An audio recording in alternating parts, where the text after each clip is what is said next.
Hello friend. तो कैसे हैं आप लोग। आशा करता हूँ आप सभी अच्छे होंगे और तैयारी आप लोगों की काफ़ी अच्छी चल रही होगी। तो देखो हमारे उत्तराखंड जीके सीरीज चल रही थी, तो आज की क्लास में भी आपको उत्तराखंड जीके के 50 अति महत्वपूर्ण प्रश्न यहाँ पे देखने को मिलेंगे जो आपकी परीक्षा की दृष्टि से काफ़ी महत्वपूर्ण होंगे। तो प्रश्न यहाँ पे इजी टू मॉडरेट यहाँ पे रहेंगे, सभी प्रश्न यहाँ पे रहेंगे। तो आप लोग भी अपना स्कोर यहाँ पे लगा सकते हैं कि आपका स्कोर यहाँ पे 50 में से कितना यहाँ पे रहा है। तो आप लोग क्लास को शुरू से अंत तक ज़रूर देखेगा, आपको आने वाले एग्जाम में काफ़ी हेल्प मिलेगी। तो चलिए आज की क्लास को शुरू करते हैं बिना किसी देरी के। पहला प्रश्न यहाँ पे देखेंगे, किस वर्ष उत्तराखंड शासन द्वारा प्रतीक चिन्हों का निर्धारण किया गया। तो इसका जो सही आंसर है ये ऑप्शन बी वर्ष 2001। वर्ष 2001 में उत्तराखंड शासन द्वारा प्रतीक चिन्हों का निर्धारण किया गया था, ये आपको ध्यान रखना है। अगला प्रश्न यहाँ पे देखेंगे, निम्न में से उत्तराखंड राज्य का राज्य खेल कौन सा है। तो उत्तराखंड का राज्य खेल है फुटबॉल, ऑप्शन सी इसके यहाँ पे सही आंसर है। अगला प्रश्न यहाँ पे देखेंगे, उत्तराखंड शासन द्वारा फुटबॉल को राज्य खेल किस वर्ष घोषित किया गया। तो फुटबॉल को जो राज्य खेल घोषित किया गया था ये किया गया था 11 अगस्त 2011 को। ये आपको ध्यान रखना है, तो आपको डेट सही ध्यान रखना है। 11 अगस्त 2011 को फुटबॉल को राज्य खेल घोषित किया गया था, ये आपको ध्यान रखना है। अगला प्रश्न यहाँ पे देखेंगे, निम्न में से उत्तराखंड राज्य भाषा कौन सी है। तो उत्तराखंड की राजकीय भाषा कौन सी है। तो देखो उत्तराखंड की दो राजकीय भाषाएं हैं, हिंदी और संस्कृत। तो दोनों इसका यहाँ पे सही आंसर होगा सी, हिंदी और संस्कृत दोनों यहाँ पे क्या है उत्तराखंड की राज्य भाषा है। तो जो संस्कृत है इसे जो राज्य भाषा बनाया गया था ये बनाया गया था 2010 में। ये भी आपको ध्यान रखना है, प्रश्न पूछा जाता है कि संस्कृत को द्वितीय राज्य भाषा का दर्जा कब दिया गया था। तो ये दिया गया था 2010 में। अगला प्रश्न देखेंगे, तो अगला प्रश्न यहाँ पे यही आ गया कि किस वर्ष संस्कृत को उत्तराखंड की द्वितीय राज्य भाषा का दर्जा दिया गया। तो ये दिया गया था जनवरी 2010 में, ऑप्शन ए इसके यहाँ पे सही आंसर है। अगला प्रश्न यहाँ पे देखेंगे, निम्न में से उत्तराखंड का राज्य गीत कौन सा है। तो उत्तराखंड का जो राज्य गीत है यह है उत्तराखंड देवभूमि मातृभूमि सत सत वंदन अभिनंदन, ऑप्शन डी इसके यहाँ पे सही आंसर है। अगला प्रश्न देखेंगे, उत्तराखंड राज्य गीत किसके द्वारा लिखा गया है। तो उत्तराखंड का जो राज्य गीत है ये लिखा है हेमंत बिष्ट ने, ऑप्शन बी इसके यहाँ पे सही आंसर है।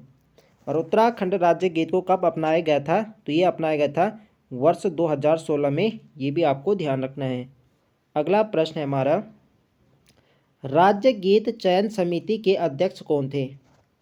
तो देखो जब राज्य गीत को अपनाया गया था तो उसके लिए जो यहाँ पे चयन समिति बनाई गई थी तो ये बनाई गई थी लक्ष्मण सिंह बटोही के अध्यक्ष। कौन थे इसके अध्यक्ष। तो लक्ष्मण सिंह बटोही थे। तो इसका सही आंसर है ऑप्शन ए। यहाँ पे बात हो रही राज्य गीत चयन समिति अध्यक्ष कौन थे, तो ये थे लक्ष्मण सिंह बटोही। अगला प्रश्न यहाँ पे देखेंगे, उत्तराखंड राज्य गीत को कब आधिकारिक मान्यता प्रदान की गई।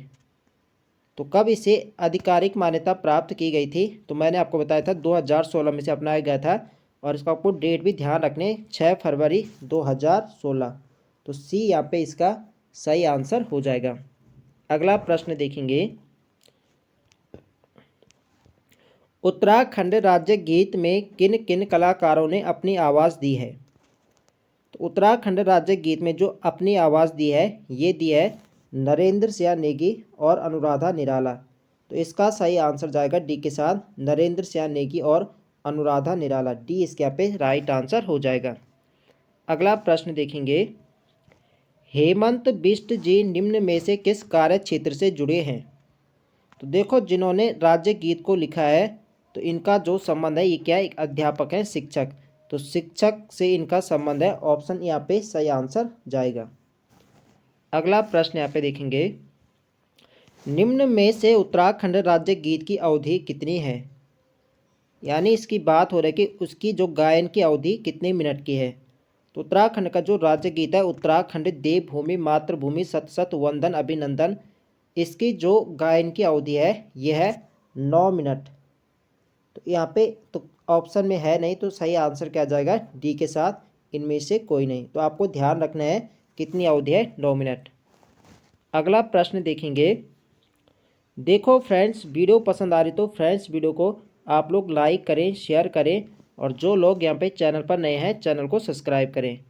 अगला प्रश्न है हमारा, निम्न में से किन चिन्हों का प्रयोग शासकीय कार्यों में किया जाता है? तो किन चिन्हों का प्रयोग शासकीय कार्यों में किया जाता है? तो ये किया जाता है प्रतीक चिन्हों का, सॉरी ये किया जाता है राज्य चिन्ह। राज्य चिन्ह जो हमारा है इसका प्रयोग किया जाता है शासकीय कार्यों में। इसका सही आंसर जाएगा एक के साथ। अगला प्रश्न यहाँ पे देखेंगे, उत्तराखंड के राजकीय चिन्ह में कितनी पर्वत चोटियाँ दर्शाई गई है? तो देखो, जो उत्तराखंड का राजकीय चिन्ह है जिसका प्रयोग शासकीय कार्यों में किया जाता है, इसमें कितनी पर्वत चोटियाँ दिखाई गई है? तो इसमें यहाँ पर 3 पर्वत चोटी इसमें दिखाई गई है, और उसके नीचे 4 गंगा की लहरें दर्शाई गई है। तो गंगा की लहरें पूछी जाए तो 4 होगा, और पर्वत चोटियाँ पूछी जाए तो क्या होगा 3। इसका सही आंसर जाएगा सी के साथ। अगला प्रश्न देखेंगे, राजकीय चिन्ह की किस पर्वत चोटी में अशोक की लाट अंकित है? तो जो हमारा राज्य चिन्ह है इसकी किस वाली पर्वत चोटी पर अशोक की लाट अंकित की गई है? तो ये की गई है बीच वाली चोटी पर। इसका सही आंसर है ऑप्शन बी। अगला प्रश्न देखेंगे, राजकीय चिन्ह में पर्वत चोटियों के नीचे गंगा की कितनी लहरों को दर्शाया गया है? तो अभी मैंने आपको बताया था कि इसमें 3 पर्वत चोटियाँ हैं और उसके नीचे 4 क्या है गंगा की लहरें दर्शाई गई है।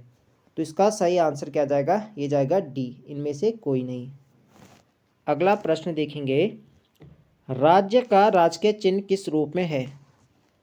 तो देखो, जो हमारा राजकीय चिन्ह है इस रूप का हमारा क्या है राजकीय चिन्ह, आपने देखा होगा, और इसका जो आकार है यह है समचतुर्भुज के आकार का। इसका सही आंसर जो आएगा ये जाएगा सी के साथ। अगला प्रश्न देखेंगे, सत्यमेव जयते किस उपनिषद से लिया गया है? तो देखो, जो राजकीय चिन्ह में हमें सत्यमेव जयते देखने को मिलता है, ये जो लिया गया है ये लिया गया है मुंडकोपनिषद से। इसका सही आंसर है ऑप्शन बी। अगला प्रश्न देखेंगे, हिमालय का मस्क डियर किसे कहा जाता है? तो इसका जो सही आंसर है ये ऑप्शन सी कस्तूरी मृग। ऑप्शन सी यहाँ पे सही आंसर है। उत्तराखंड का राज्य पशु है कस्तूरी मृग। अगला प्रश्न देखेंगे, उत्तराखंड के राज्य पशु कस्तूरी मृग का वैज्ञानिक नाम क्या है? तो वैज्ञानिक नाम काफ़ी इंपॉर्टेंट हो जाता है, एग्जाम की दृष्टि से पूछा जाता है। तो कस्तूरी मृग का जो वैज्ञानिक नाम है यह है मास्कस काइसोगास्टर। ऑप्शन यहाँ पे सही आंसर है। अगला प्रश्न देखेंगे, उत्तराखंड में कस्तूरी मृग की कितनी प्रजातियाँ पाई जाती है? तो उत्तराखंड में जो कस्तूरी मृग की प्रजातियाँ पाई जाती है ये पाई जाती है 4। ऑप्शन ए इसके यहाँ पे, बी यहाँ पे सही आंसर होगा। कितनी प्रजातियाँ पाई जाती है? 4 प्रजातियाँ पाई जाती है। अगला प्रश्न देखेंगे, निम्न में से कस्तूरी मृग किस परिवार का सदस्य है? देखो, जो कस्तूरी मृग है ये आपका अंगुलोटाकुलिया मोसिडे कुल का। इसका जो सही आंसर जाएगा ये है सी, ये व बी दोनों। तो अंगुलोटाकुल हो या मोसिडी, इन परिवार का सदस्य माना जाता है कस्तूरी मृग को।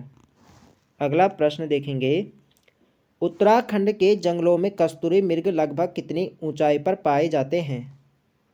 तो उत्तराखंड के जंगलों में जो हमें कस्तूरी मृग देखने को मिलते हैं ये मिलते हैं 3600 से 4400 मीटर की हाइट पर। इसका सही आंसर है ऑप्शन बी। अगला प्रश्न देखेंगे, उत्तराखंड के किस स्थान में कस्तूरी मृग बहुतायत मात्रा में पाए जाते हैं? तो किस स्थान में कस्तूरी मृग बहुतायत मात्रा में पाए जाते हैं? तो राज्य में जो कस्तूरी मृग पाए जाते हैं केदारनाथ घाटी हो गए, फूलों की घाटी हो गई, पिथौरागढ़, तो इन क्षेत्रों में बहुतायत मात्रा में पाए जाते हैं कस्तूरी मृग। तो इसका सही आंसर जाएगा डी के साथ, उपयुक्त सभी। अगला प्रश्न यहाँ पे देखेंगे, उत्तराखंड के अलावा किन राज्यों में कस्तूरी मृग पाया जाता है? तो उत्तराखंड के अलावा जो कस्तूरी मृग पाया जाता है ये पाया जाता है आपका हिमाचल प्रदेश, सिक्किम, कश्मीर, इन राज्यों में भी देखने को मिलता है। सही आंसर जाएगा डी के साथ उपयुक्त सभी। अगला प्रश्न देखेंगे, निम्न में से कौन सा कथन सही नहीं है? तो यहाँ पे आप लोग ऑप्शन देख सकते हैं। कस्तूरी मृग का मुख्य भोजन केदार पाती है। तो बिल्कुल सही है, जो कस्तूरी मृग है इसका जो मुख्य भोजन है यह है केदार पाती। बिल्कुल सही है। कस्तूरी मृग की सूंघने की शक्ति न्यूनतम होती है।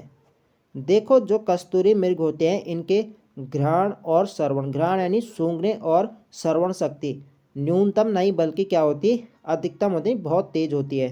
तो ये वाला स्टेटमेंट यहाँ पे गलत दे रखा है। कस्तूरी मृग के पैरों में 4 खुर होते हैं। बिल्कुल सही है। और कस्तूरी मृग की जो औसत आयु लगभग होती है ये होती है 20 वर्ष। ये भी क्या है, बिल्कुल सही है। तो बी वाला ऑप्शन यहाँ पे गलत दे रखा है, तो बी इसके यहाँ पे सही आंसर हो जाएगा। अगला प्रश्न देखेंगे, मादा कस्तूरी मृग की गर्भधारण अवधि कितनी होती है? इसका जो सही आंसर है यह ऑप्शन सी 6 माह। कस्तूरी मृग की गर्भधारण अवधि 6 माह होती है। अगला प्रश्न देखेंगे, कस्तूरी मृग अपनी आत्मरक्षा के लिए किसका उपयोग करते हैं? तो आत्मरक्षा के लिए कस्तूरी मृग ये करते हैं अपने दांतों का। इनके 2 दांत होते हैं, बाहर की तरफ निकले हुए होते हैं। इनका ही प्रयोग ये आत्मरक्षा के रूप में करते हैं। तो इसका सही आंसर है आपका ऑप्शन ए, नुकीले दांत। अगला प्रश्न देखेंगे, नीचे दिए गए कथनों में से असंगत कथन चुनिए। तो यहाँ पे आप लोग ऑप्शन देख सकते हैं। कस्तूरी मृग अपना निवास स्थान छोड़ता है। कस्तूरी मृग को जुगाली करने वाला मृग कहा जाता है। कस्तूरी मृग का रंग भूरा होता है तथा उस पर काले पीले धब्बे पाए जाते हैं। या इनमें से कोई नहीं। तो असंगत कथन यहाँ पे बताना है। देखो, जब कस्तूरी मृग होते हैं अपना निवास स्थान छोड़ता है, ये क्या अपना निवास स्थान नहीं छोड़ता है। ठीक है, ये आपको ध्यान रखना है। तो पहला ही स्टेटमेंट का क्या गलत दे रखा है। कस्तूरी मृग को जुगाली करने वाला मृग कहा जाता है, ये तो यहाँ पे क्या है, बिल्कुल सही है। और कस्तूरी मृग का जो रंग होता है भूरा होता है, उस पर क्या है, काले पीले धब्बे भी पाए जाते हैं, ये भी क्या है, बिल्कुल सही है। तो असंगत कथन यहाँ पे बताना था, कौन सा संगत है, आपका ऑप्शन ए। तो ए इसके यहाँ पे सही आंसर हो जाएगा। अगला प्रश्न यहाँ पे देखेंगे, किस मृग से कस्तूरी रसायन प्राप्त किया जाता है? देखो, कस्तूरी मृग से कस्तूरी प्राप्त किया जाता है, एक यहाँ पे रसायन होता है। तो ये केवल नर मृग से यहाँ पे प्राप्त किया जाता है। इसका जो सही आंसर जाएगा ये होगा ऑप्शन बी। मादा मृग में नहीं पाया जाता बल्कि क्या है, नर मृग में केवल पाया जाता है। तो इसका सही आंसर होगा ऑप्शन बी। अगला प्रश्न यहाँ पे देखेंगे, एक बार में मृग से लगभग कितनी कस्तूरी प्राप्त की जा सकती है? तो एक बार में एक कस्तूरी मृग से लगभग 30 से 45 ग्राम कस्तूरी प्राप्त की जाती है। इसका सही आंसर है आपका ऑप्शन सी। ये लगभग 3 साल के अंतराल, साल भी पूछा जाता है, 3 साल के अंतराल के बाद यहाँ पे प्राप्त की जाती है नर मृग से 30 से 45 ग्राम। ये आपको ध्यान रखना है। इसका प्रयोग जो होता है कस्तूरी का, ये इत्र बनाने में, और आगे हम जानेंगे किन किन चीज़ों में इनका प्रयोग किया जाता है। किन रोगों की औषधि के रूप में कस्तूरी का प्रयोग किया जाता है? यहाँ पे यही प्रश्न आ गया है। देखो, कस्तूरी का जो प्रयोग किया जाता है, जिनको यहाँ पे दमा हो गया, निमोनिया, मिर्गी, बांका यूरिस और हृदय संबंधी रोग, इसके अलावा इत्र बनाने में भी इसका प्रयोग किया जाता है। काफ़ी अच्छी सुगंध होती है कस्तूरी की। तो इसका जो सही आंसर जाएगा ये जाएगा डी के साथ उपयुक्त सभी। अगला प्रश्न यहाँ पे देखेंगे, निम्न में से कस्तूरी कितने प्रकार की होती है? तो कस्तूरी जो होती है ये होती है 3 प्रकार की। इसका सही आंसर है ऑप्शन बी। आगे हम जानेंगे कि कौन कौन से प्रकार हैं वो। निम्नलिखित का सुमेलन कीजिए। तो यहाँ पे आप लोग देख सकते हैं कस्तूरी और उनके क्या है प्रकार। तभी हमने देखा था 3 प्रकार की होती है। एक होते हैं आपके नेपाल की कस्तूरी, इसे कहा जाता है कपिल, इसका होगा आपका तीसरा। और सिक्किम की कस्तूरी को कृष्ण कहा जाता है, इसका दूसरा होगा। और कश्मीर की कस्तूरी को ये कहा जाता है पिंगल, इसके यहाँ पे पहला हो जाएगा। तो सीक्वेंस क्या बन रहा है, 3 2 1। तो 3 2 1 किस में है, ये आपका दिख रहा है ऑप्शन ए में, 3 2 1। ये इसके यहाँ पे राइट आंसर हो जाएगा। अगला प्रश्न देखेंगे, रासायनिक रूप में कस्तूरी क्या है? तो रासायनिक रूप में जो कस्तूरी है ये आपका है मिथाइल ट्राइक्लोरा पेंटाडिकेनोल। ऑप्शन बी इसके यहाँ पे सही आंसर है। अगला प्रश्न देखेंगे, कस्तूरी मृग के संरक्षण हेतु कस्तूरी मृग विहार की स्थापना कब की गई? तो कस्तूरी मृग के संरक्षण हेतु जो कस्तूरी मृग विहार की स्थापना की जाती है ये की जाती है 1972 1972 में। ऑप्शन यहाँ पे सही आंसर हो जाएगा। अगला प्रश्न यहाँ पे देखेंगे, सर्वाधिक कस्तूरी मृग वाला अस्कोट वन्य जीव अभ्यारण्य किस जनपद में स्थित है? तो सर्वाधिक कस्तूरी मृग वाला अस्कोट वन्य जीव अभ्यारण्य जो है ये आपके है पिथौरागढ़ जनपद में। पिथौरागढ़ में आपका है अस्कोट वन्य जीव अभ्यारण्य। और इसकी स्थापना कब होती है? तो इसकी स्थापना होती है 1986 1986 में इसकी स्थापना होती है। और इसका जो क्षेत्रफल है ये है 599 पॉइंट कुछ यहाँ पे इसका क्षेत्रफल है, लगभग 600 वर्ग किलोमीटर आप लोग मान लीजिए इतना इसका क्षेत्रफल है, ये आपको ध्यान रखना है। अगला प्रश्न यहाँ पे देखेंगे, कांचुला खर्क चमोली में कस्तूरी मृग प्रजनन एवं संरक्षण केंद्र की स्थापना किस वर्ष की गई? तो चमोली जनपद में है कांचुला खर्क। पूछा जाता है कि कांचुला खर्क क्या है? तो यह कस्तूरी मृग प्रजनन एवं संरक्षण केंद्र है जो कि क्या है चमोली में है। इसकी स्थापना कब होती है? ये होते हैं 1982 1982 में होती है। ऑप्शन यहाँ पे सही आंसर है। अगला प्रश्न देखेंगे, निम्न में से किस वर्ष महरूड़ी कस्तूरी मृग अनुसंधान केंद्र की स्थापना की गई? तो किस वर्ष महरूड़ी कस्तूरी मृग अनुसंधान केंद्र की स्थापना की गई थी? तो ये की गई थी यहाँ पे वर्ष 1977 में। ऑप्शन डी यहाँ पे सही आंसर है। और यह आपके किस जनपद में है? तो ये आपके है बागेश्वर जनपद में है। ये आपको ध्यान रखना है, महत्वपूर्ण रहेगा। अगला प्रश्न देखेंगे, किस राज्य में ब्रह्म कमल को दूधा फूल कहा जाता है? तो उत्तराखंड का राज्य पुष्प है ब्रह्म कमल और इसे दूधा फूल कहाँ कहा जाता है? ये कहा जाता है हिमाचल स्टेट। हिमाचल प्रदेश में इसे कहा जाता है दूधा फूल। और नेपाल में इसे कहा जाता है टोपा गोला। ये भी आपको ध्यान रखना है। अगला प्रश्न है हमारा, किस पुष्प को हिमालयी पुष्पों का सम्राट कहा जाता है? तो हिमालयी पुष्पों का सम्राट किसे कहा जाता है? तो ये कहा जाता है ब्रह्म कमल को। ऑप्शन डी यहाँ पे सही आंसर है। अगला प्रश्न देखेंगे, उत्तराखंड के राज्य पुष्प ब्रह्म कमल का वैज्ञानिक नाम क्या है? तो ब्रह्म कमल का वैज्ञानिक नाम क्या है? तो ये है सोसूरिया अबलेटा। तो सोसूरिया अबलेटा इसका आपका वैज्ञानिक नाम है। ये आपको ध्यान रखना है। अगला प्रश्न देखेंगे, नेपाल में ब्रह्म कमल को किस नाम से जाना जाता है? तो नेपाल में ब्रह्म कमल को जाना जाता है टोपा गोला के नाम से। ये आपको ध्यान रखना है। अभी मैंने आपको बताया था कि हिमाचल प्रदेश में तो ब्रह्म कमल को दूधा फूल कहा जाता है और नेपाल में कहा जाता है टोपा गोला। अगला प्रश्न देखेंगे, उत्तराखंड के हिमालयी क्षेत्रों में ब्रह्म कमल लगभग कितनी ऊंचाई पर पाया जाता है?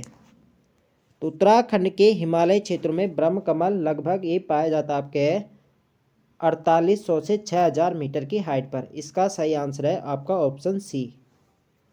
अगला प्रश्न यहाँ पे देखेंगे, पूरे विश्व में ब्रह्म कमल की लगभग कितनी प्रजाति पाई जाती है? तो पूरे विश्व में लगभग ब्रह्म कमल की 210 प्रजातियां पाई जाती है। और यदि उत्तराखंड की बात करें तो उत्तराखंड में इसकी 24 प्रजातियां पाई जाती है। ये आपको ध्यान रखना है। अगला प्रश्न यहाँ पे है कि उत्तराखंड में ब्रह्म कमल की कितनी प्रजातियां पाई जाती है? तो अभी मैंने आपको बताया है 24। अगला प्रश्न देखेंगे, महाभारत के किस पर्व में ब्रह्म कमल को सौगंधिक पुष्प कहा गया है? तो महाभारत में ब्रह्म कमल को सौगंधिक पुष्प कहा गया है और ये कहा गया है महाभारत के वन पर्व में। ऑप्शन डी यहाँ पे सही आंसर है। यह प्रश्न आपसे ऐसे भी पूछा जा सकता है कि महाभारत के वन पर्व में ब्रह्म कमल को क्या कहा गया है? तो आपको ध्यान रखना है सौगंधिक पुष्प कहा गया है। अगला प्रश्न देखेंगे, उत्तराखंड का राज्य पशु निम्न में से कौन सा है? तो इजी प्रश्न है, कौन सा है? कस्तूरी मृग। अगला प्रश्न देखेंगे, उत्तराखंड का राज्य पुष्प निम्न में से कौन सा है? तो उत्तराखंड का राज्य पुष्प है ब्रह्मकमल। ऑप्शन सी यहाँ पे सही आंसर है। अगला प्रश्न देखेंगे, उत्तराखंड प्रतीक चिन्ह नामक पुस्तक के लेखक कौन है? तो उत्तराखंड प्रतीक चिन्ह नामक पुस्तक के लेखक है, यह है जगमोहन रौतेला। ऑप्शन बी यहाँ पे सही आंसर है। तो ये थे हमारे आज के 50 अति महत्वपूर्ण प्रश्न। तो आई होप आप सभी को वीडियो पसंद आए तो फ्रेंड्स वीडियो को लाइक करें, शेयर करें और जो लोग चैनल पर नए हैं चैनल को सब्सक्राइब करें। मिलते हैं नेक्स्ट वीडियो में, तब तक के लिए जय हिंद दोस्तों।